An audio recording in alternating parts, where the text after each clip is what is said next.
C'est l'heure du dimanche magazine. Notre invité nous a rejoint ici, en plateau. C'est le commissaire général du SARA 2023. Merci encore, Monsieur Kwasi, d'avoir accepté notre invitation. On va suivre tout de suite cet élément vidéo signé Léon Kwame et on revient ensuite pour parler une quinzaine de minutes.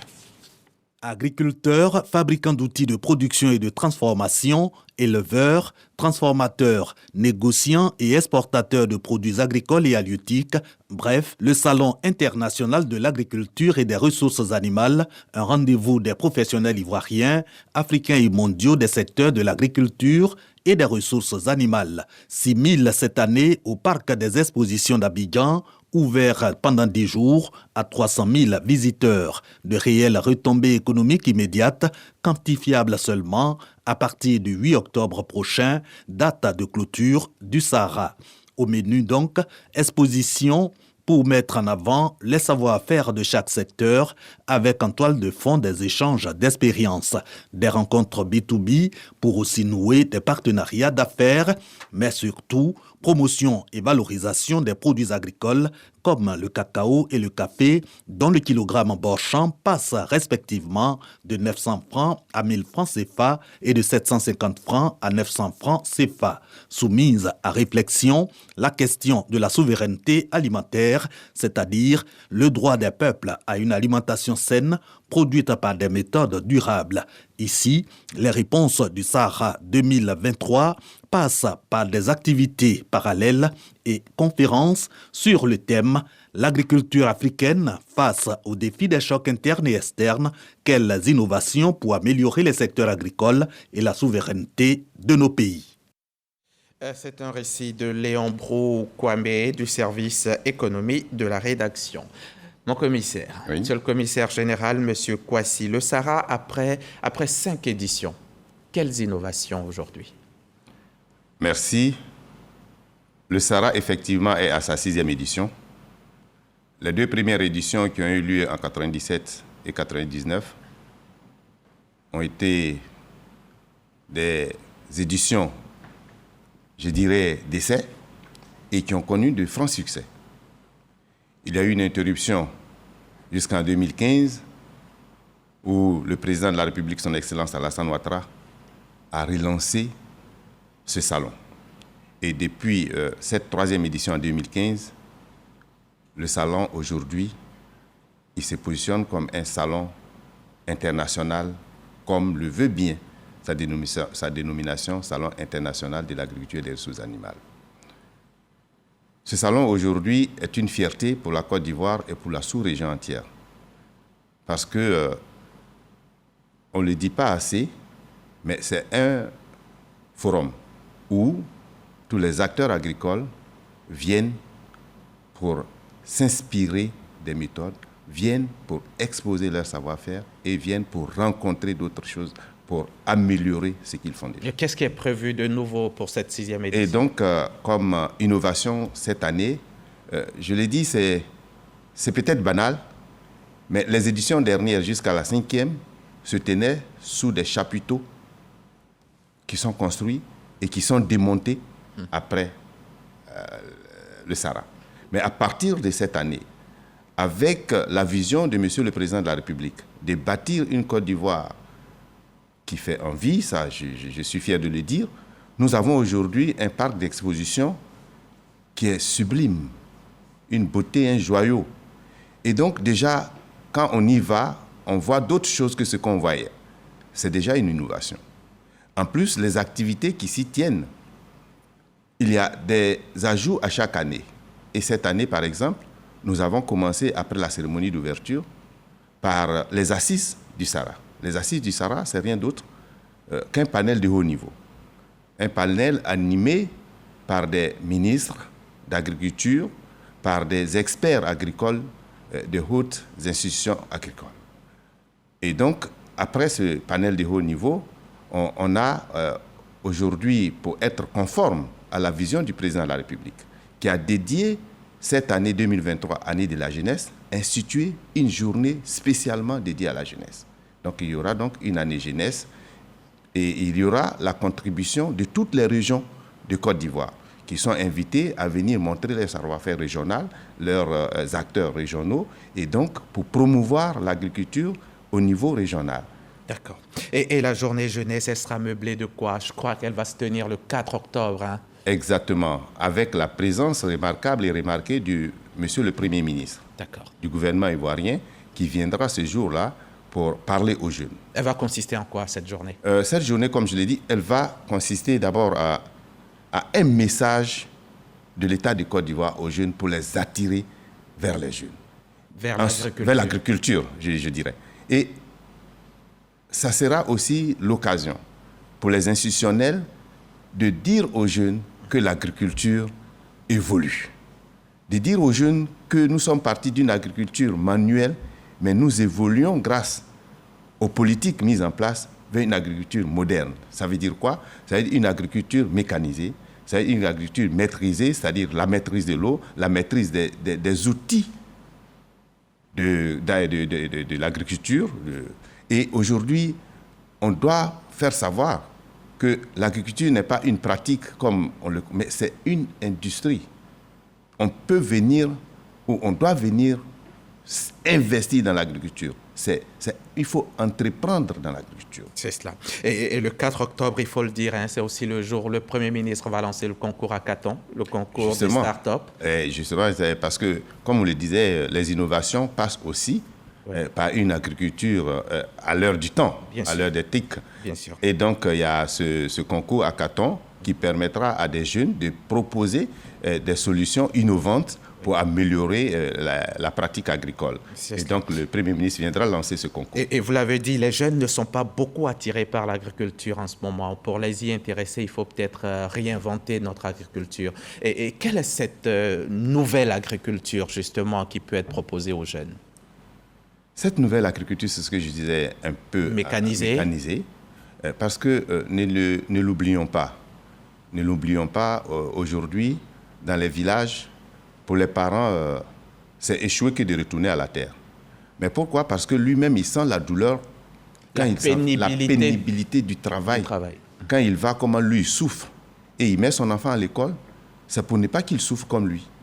Et donc, même, il y a des termes qu'on utilise souvent. Si tu ne réussis pas à l'école, tu vas retourner au champ comme moi. Ça veut dire qu'il sent cette souffrance-là et il ne veut pas que ses enfants, son enfant-là. Donc, aujourd'hui, il faut forcément aller à une agriculture où l'enfant se sent bien. Donc, la mécanisation, il n'aura plus besoin d'utiliser la houe, la daba, et la machette. Et il ne sera plus à même de prendre des cache-nez pour pouvoir pulvériser, parce qu'aujourd'hui, nous utilisons les drones et on doit utiliser les drones pour faire certaines activités qu'on fait actuellement manuellement. Le désherbage, il faut avoir les pesticides, les insecticides, tout ça pour que la récolte ou du moins le rendement soit au rendez-vous. Justement, dites-nous, mon commissaire, comment va notre agriculture? Notre agriculture va bien. Ah ouais. Notre agriculture va bien avant d'arriver même au niveau de l'agriculture pour les produits vivriers. Mais vous savez que la Côte d'Ivoire, ce n'est pas seulement son cacao qui est hissé au premier rang mondial. Et d'abord, ce cacao qui est hissé au premier rang mondial, il est à plus de combien de places du second? Nous produisons plus de 2 millions de tonnes alors que celui qui nous suit produit à peine 400-500 000 tonnes. Et à côté de cela, on a d'autres produits où on est premier mondial et d'autres où on est premier africain. Mais ce n'est pas sans difficulté. Oui, ce n'est pas sans difficulté déjà. Donc c'est pour dire que ce n'est pas sans difficulté qu'on est à ce niveau. Et donc si on l'améliore, on fera plus, on maîtrisera plus. Mais maintenant, au niveau des produits vivriers, on produit beaucoup. Malheureusement, on a des difficultés pour amener toute cette production dans l'assiette. Et on en perd beaucoup. On en perd suffisamment pour des problèmes de stockage, pour des problèmes de conditionnement, pour des problèmes de transformation et pour des problèmes même de transport. Il faut pouvoir sortir la production des zones de production vers les zones de distribution et de consommation. Et tout ça, le Sahara répond à toutes ces questions. C'est pour ça, justement, quand on a ces difficultés, il faut se réunir, il faut réfléchir pour trouver des solutions aux différents problèmes qu'on a. Et donc, le Sahara, à chaque année, se positionne comme donc, cette plateforme où des sachants viennent pour penser, pour réfléchir, pour partager des expériences, pour mieux trouver, pour mieux adresser ces problèmes et leur donner donc des solutions. Est-ce, monsieur le commissaire général, est-ce parce qu'on a une agriculture à peu près similaire à celle des Pays-Bas que ce pays a été choisi comme pays d'honneur cette année? C'est une des raisons. Effectivement, le Royaume des Pays-Bas est un pays très agricole, très bien positionné en Europe et dans le monde, mais aussi parce que... Un tout petit pays. Un tout petit pays, mais qui a des grosses données agricoles. Mais aussi parce que notre pays, la Côte d'Ivoire, entretient de bonnes relations commerciales avec le Royaume des Pays-Bas. Tenez, le Royaume des Pays-Bas est le premier importateur de notre cacao. Et donc, c'est des raisons valables déjà pour le prendre comme pays à l'honneur, surtout que son agriculture aujourd'hui a une très longue avance sur nous en matière d'innovation, en matière de technologie, en matière... Donc, il faut apprendre avec... S'en inspirer. Pourquoi ce thème cette année, l'agriculture africaine face aux chocs internes et externes? Quelles innovations structurelles pour améliorer les secteurs agricoles et garantir la souveraineté alimentaire?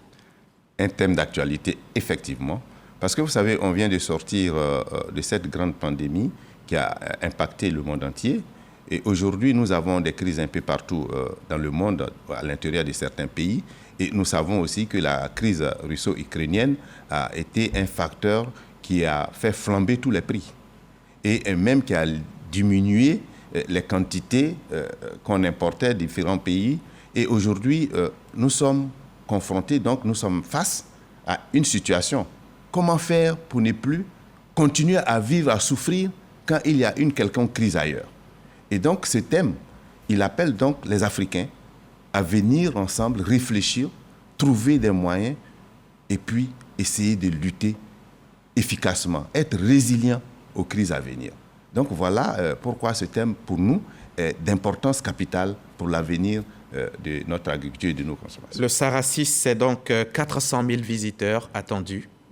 400 000 visiteurs. 400 000 visiteurs. Et je dirais déjà peut-être qu'on va exploser ce chiffre. Ah oui, parce que... Avec ces 2 premiers jours qu'on a vus avant-hier et hier, je vous dis, il faut se précipiter pour y aller. Pour y aller.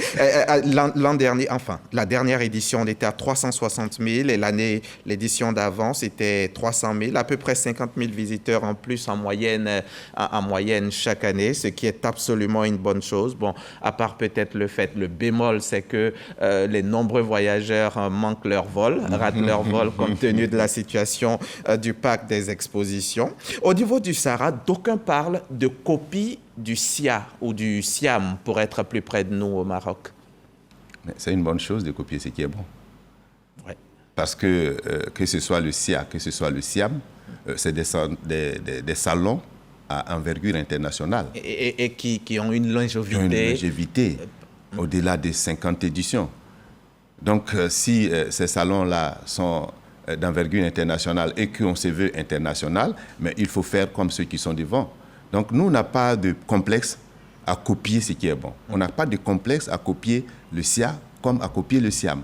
Bien au contraire, c'est une fierté pour nous. À quoi peut-on s'attendre en tant que visiteur de ce Sahara? Pour moi qui n'y suis pas encore allé, donnez-moi envie d'y aller demain ou tout à l'heure après le journal. Après le journal, on va ensemble.